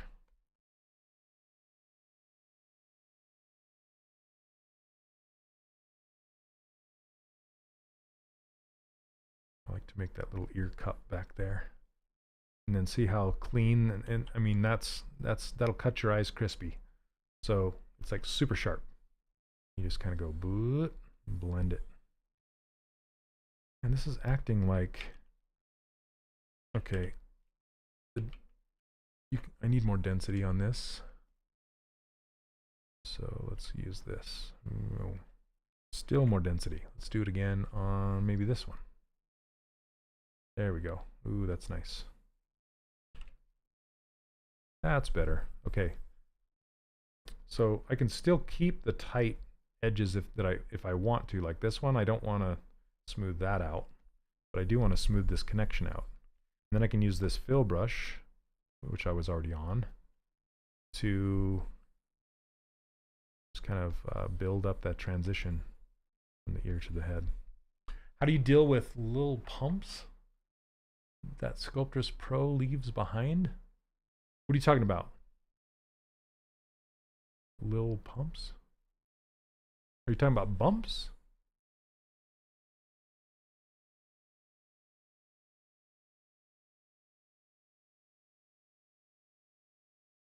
Sculptors Pro can be a bit dangerous as far as what I call them warbles, which are essentially little lumps, little bumpies. And I just hit them hard with the smooth brush and just kind of smooth them all out. Eventually, I will Z-remesh this whole thing, and that will really clean everything up. Right. So, yeah, eventually I'll Z-remesh this whole thing. Okay, what are we looking at? 20 minutes left. All right. Other than Redshift, are there other features in 2023 that you're using? Yeah, Leonard, I've been using that picker this whole stream. So if you, this is my Sculptris Pro subdivide size. If you click on here and drag it down, you can pick the subdivision density. See, there's different densities all over my mesh. So if you click and hover, you can see, watch the number change. See it changing up there as I move around. So this is tighter, this is looser.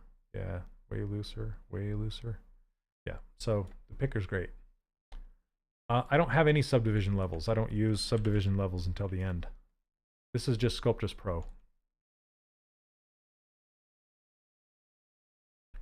Okay, so let's go ahead and make this collar, and then I'm trying to decide if I want to, well, you know, I might, let's see if I have the eyelashes brush here. Do I? I have too many brushes, that's for sure. No. No.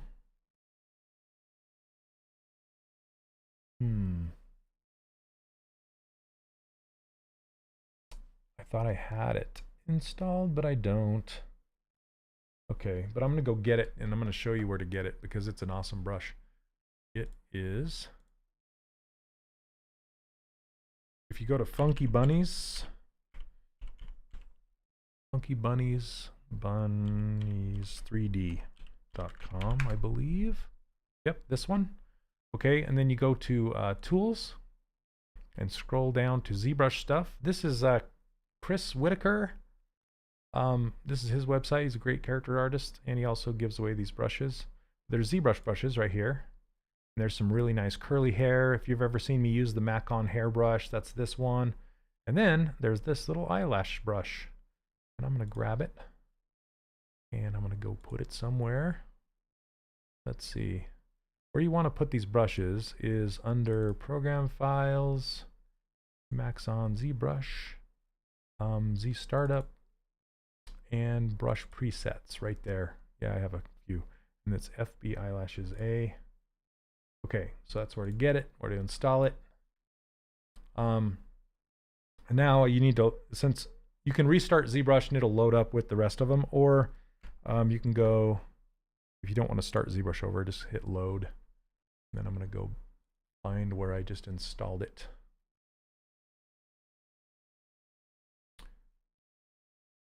Sorry, 1 second. The startup brush presets. Oh, it is in there. I guess I did have it. Okay. Well, oh, these are the curls. Curl brush, curl brush. Did I grab the wrong one? Hold on a second.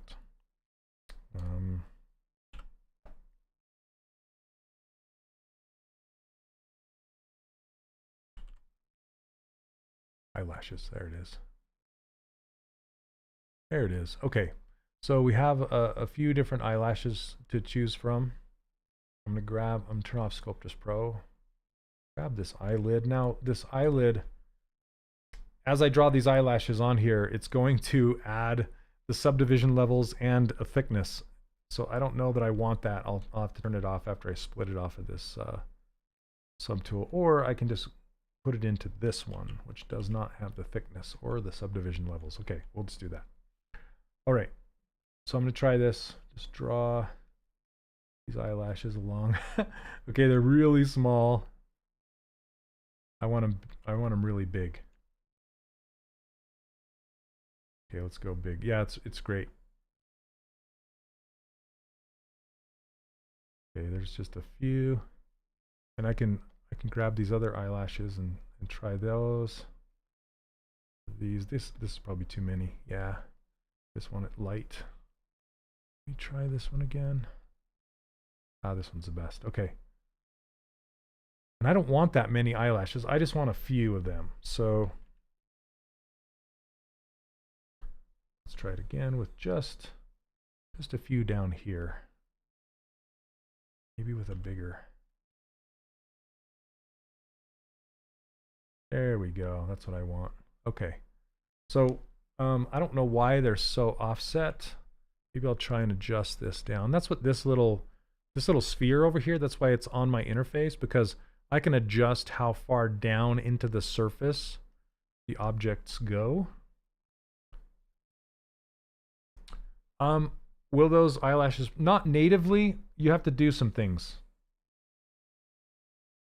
Okay, I made them too far in. Let's try it again. Okay, there we go. That's enough. Okay, so once you're satisfied, you just tap on the surface to make your line go away. Okay, and now I just wanted these objects. And now I'm going to use those objects and readjust them and thicken them so they will 3D print. So now what I'm going to do is split unmask points to get them in their own subtool. And we're going to scale them up. But I'm only going to work on half since local symmetry is not working. I'm going to delete this side. Whoops, turn off symmetry, delete this side.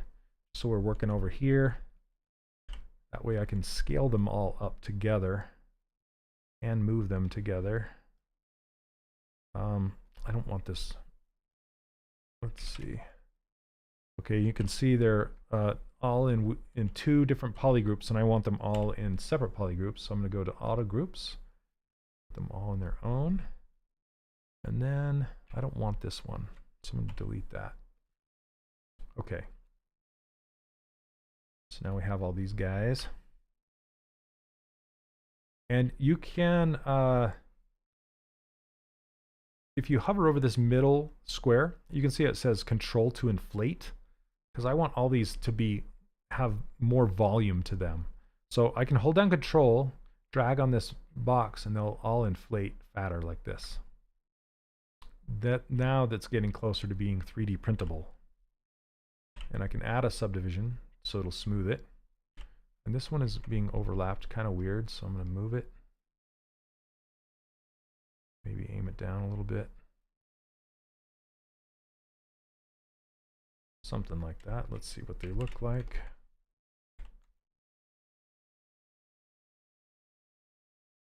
There you go. And then I can just use my move brush and just kind of move them around.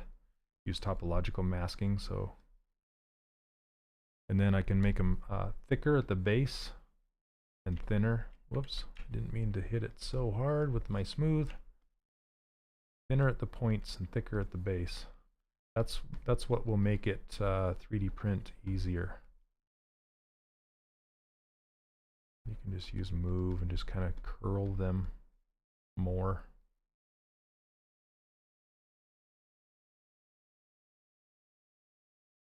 Something like that.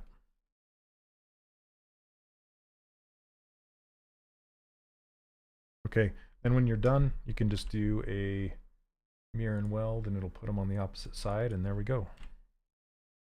Eyelashes. How big will you? Well, if I do print it, I don't always print my stuff, but if I did print it, I'd probably print it like probably her head about the size of this pirate girl behind me, which is about, I don't know. It's not smooth. Yeah, it's smooth stronger. That's the name of it, of that smooth brush. Okay. So let's get this collar built here. If I have time, we got 15 minutes. And then we'll see if we can get this crazy this top done. So I'm gonna grab the body. Come on, you can do it. There we go. Okay, so I'm just gonna I need to figure out what I'm gonna do with this collar. Usually what I like to do with the topology brush is draw on geometry that's already there, that's kind of in the shape of the thing that I want. So I'm just gonna insert a sphere back here. Oops.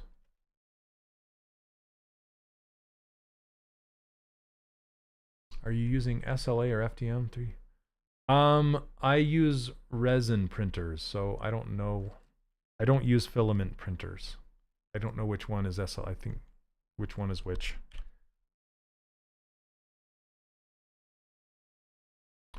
Super inspiring to watch you work. Thanks for answering my questions. Yeah, absolutely. Thanks for hanging out. And if you always not to plug my stuff, but as always, I teach this stuff online, like a full course, start to finish. And I need to talk about 3D printing more in my course, but I do talk about how to troubleshoot stuff like that. Okay, I'm gonna split this off. SLA, okay, is resin. That's what I use. All of my printers are resin printers. Been watching your streams for the past few months and they really helped me. Thanks for all your tips. Absolutely. Currently listening while sculpting a 5-foot crocodile out of water-based clay. Nice. Is it wed clay? I love wed clay if that's what you're using.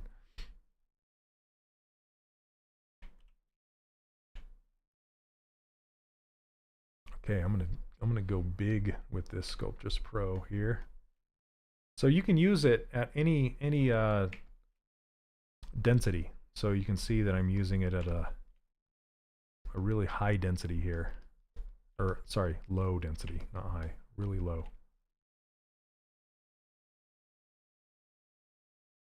Yeah, WED, nice. Yep, love it. Love it, love it. So those of you guys who don't know, WED stands for Walter Elias Disney. Came up with that clay for the Imagineers, or the Imagineers came up with it. Maybe Leonard would, maybe you would know more about it. But came up with it to something cheap that they could build in large scale with. For like the stuff at Disneyland. Okay, I'm gonna go a little smaller than this. Been watching your streams for past few minutes. Oh, you. When I go down into the, especially when I go in the bomb shelter. Oh my goodness, you're the best kind of teacher that I find on YouTube. Really inspiring people to learn ZBrush. Goodness.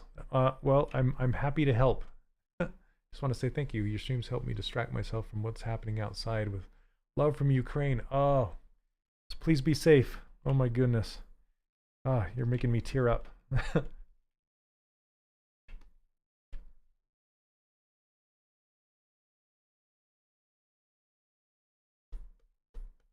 Yeah, anything you can do to escape what's happening.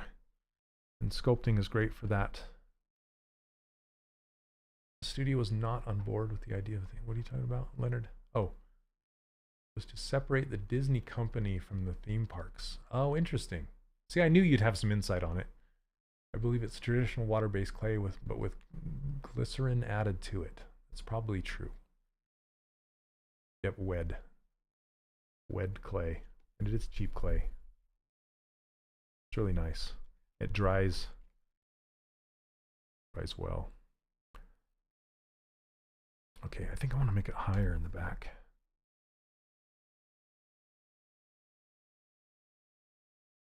So basically this is just temporary geometry that I give myself to draw on top of.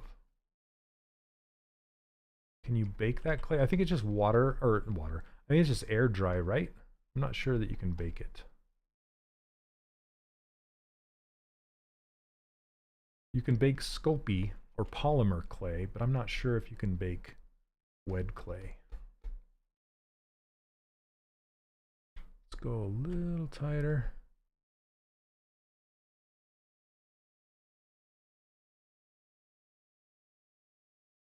See, I feel like it's kind of like focusing a camera using Sculptris Pro, because you can start out really loose and just get tighter and tighter as you start to make up your mind.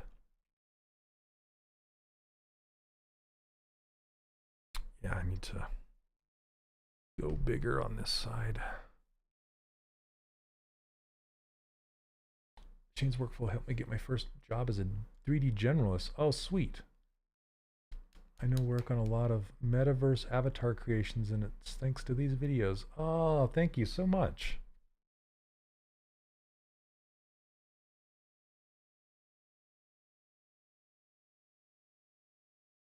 No, you can't bake it. Maybe you could fire it in a kiln, but probably not. It's mainly used to make a mold, right? Yeah, I didn't think it kind of has a weird rubbery consistency to it if I were to explain it to someone.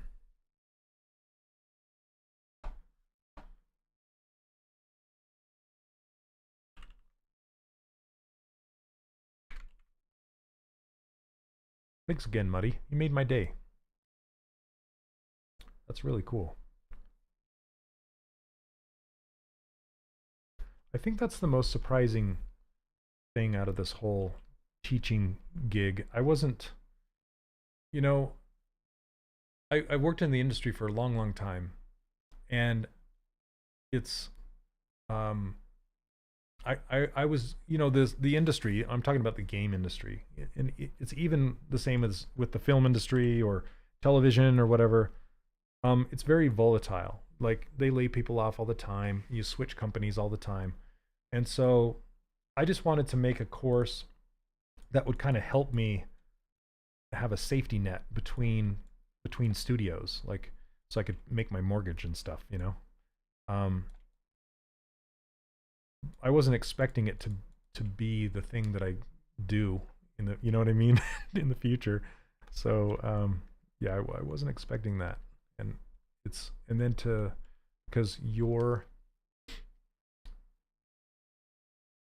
success is my success, right? So if my students are successful with what they've learned in the course, then that's my success. It's so crazy. I was not expecting that at all.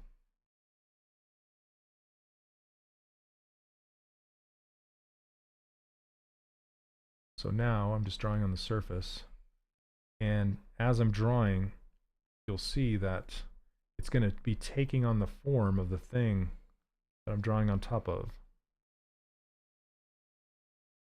So I don't have to sit and figure out the curvature of the surface, because it's already there for me. I just have to, you know, put on the topology. So as we get down to about here, I'm going to stop and figure that out later. You ever use dynamic subdivisions with thickness for clothing? I do.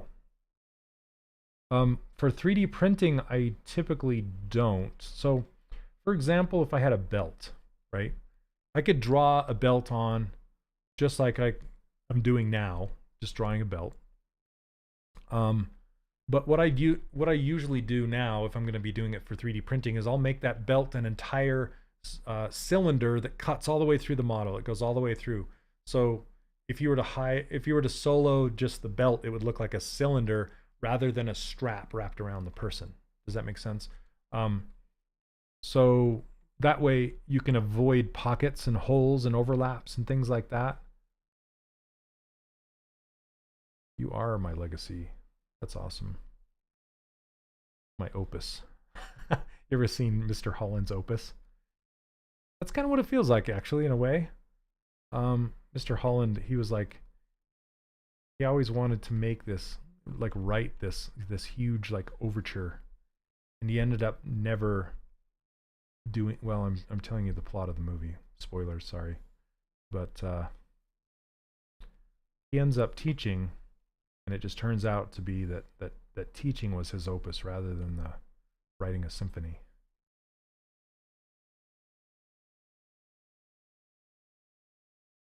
And I feel sort of the same way.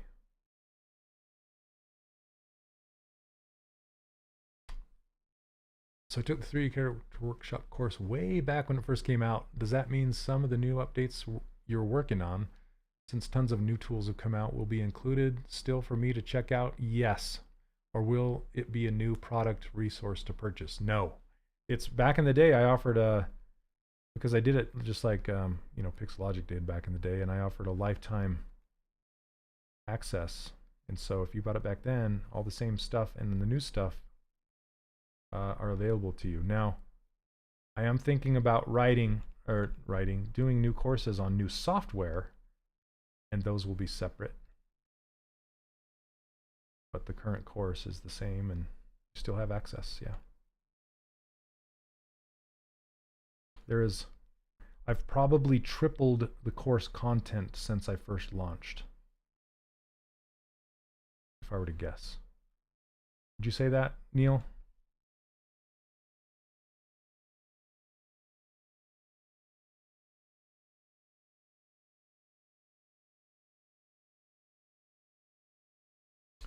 Yeah, it kind of sounds like, yeah, it's kind of like Soul, isn't it?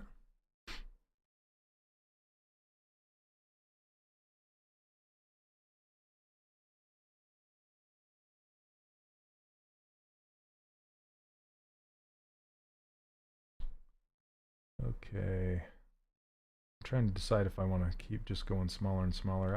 I might. I'll just bring my brush smaller. Go down to here. Just make it work. So we don't have to solve it.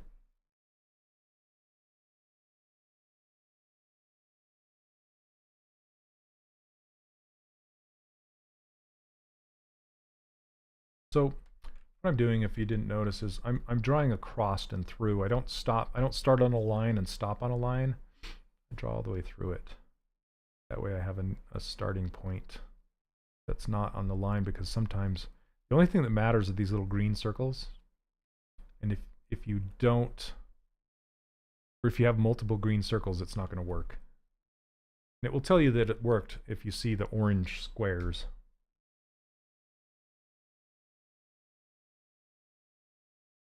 Have you had an issue going from Maya to ZBrush and your geo not staying in the center?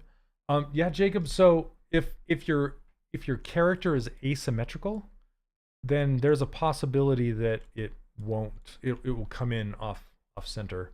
I found the best way to bring in objects from Maya is actually through importing an OBJ rather than using GoZ. Sometimes GoZ will introduce some extra things like materials and things that you might not want.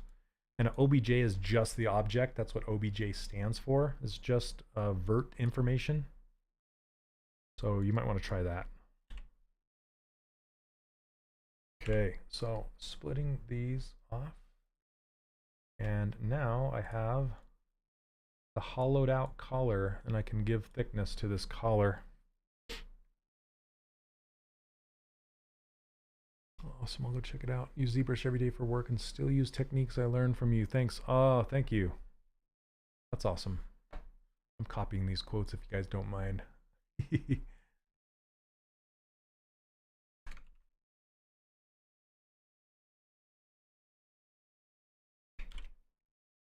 Okay.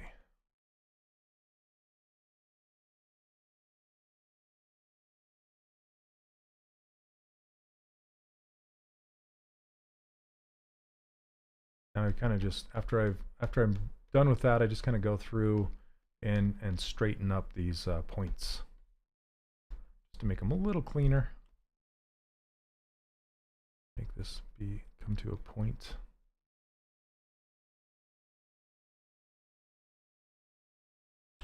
I usually uncrease all.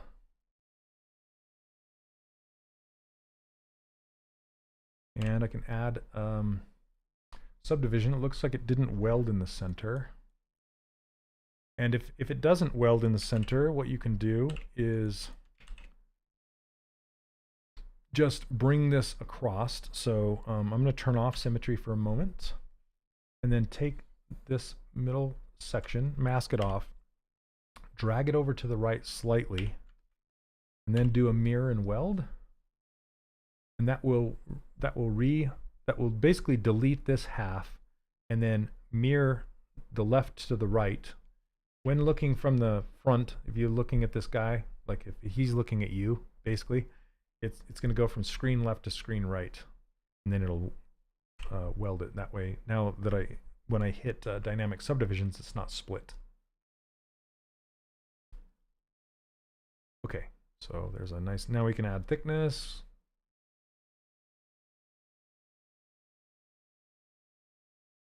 I'm going to turn this off and add even more thickness, just a little bit, puff it up. So you were asking if I use this for clothing. Sometimes if it's hanging off like that, then it works. You know, I'll leave it like a thin piece like that. But sometimes I'll go in, whoops, I got to turn on symmetry. Sometimes I'll go in and make it go thicker where it meets like the head. So, hey, what's up, Shady? I think so. There's a lot of people that come hang out on my stream, so I'm not sure.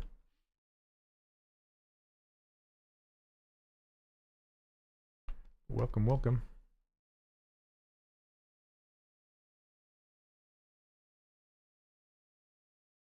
Just gonna make this a little tighter. Kind of has a weird curl down there. That's okay. All right, and then once we get this this overcoat, then I'll figure out how to attach it. But I'm liking that. Just go ahead and pull this down right here. Make it straighter.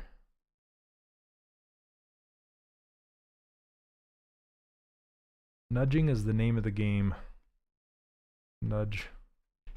Nudge, Captain. Your cat's watching the stream. I should be sculpting a mouse. Sculpted a mouse. You can see the mouse on this side right there. That's a mouse. Mice are fun. Big ears and little faces. Nudge, nudge, nudge, wink, wink, wink. All right, you guys. Oh yeah, like following the laser light. Woo, woo, woo.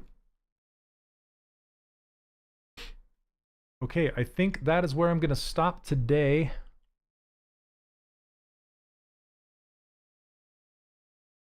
That's it's a solid 2 hours. Smooth this down, make it a little cleaner. But again, I thank you all for hanging out with me today. I really appreciate it. Thanks for all the kind words. And I wish you all the best. Every day, I love the saying, every day is a good day when you sculpt. So that's kind of a copy of Bob Ross. Every day is a good day when you paint. You know, it's should say every day is a good day when you art. So as long as you're creating and, you know, getting lost in it, having a good time, it helps. It helps what's going on, you know, in your life and whoever's life. So thanks everybody for hanging out. And yeah, this has been a lot of fun. I think I made her cheeks a little too big. So I need to make her a little bit longer and narrower in the face, but she's getting there. She's getting there. All right. Thanks, Muddy. Thanks, everybody. Thanks, Mark, Neil, everyone. Really appreciate it. And we'll catch you all next Monday. And as usual, my brushes are free for download. Go check it out over at 3dcharacterworkshop.com, where I also have a workshop if you want to learn more about creating stylized characters like this. So I will see you all next Monday. All right. Cheers. Have a good one.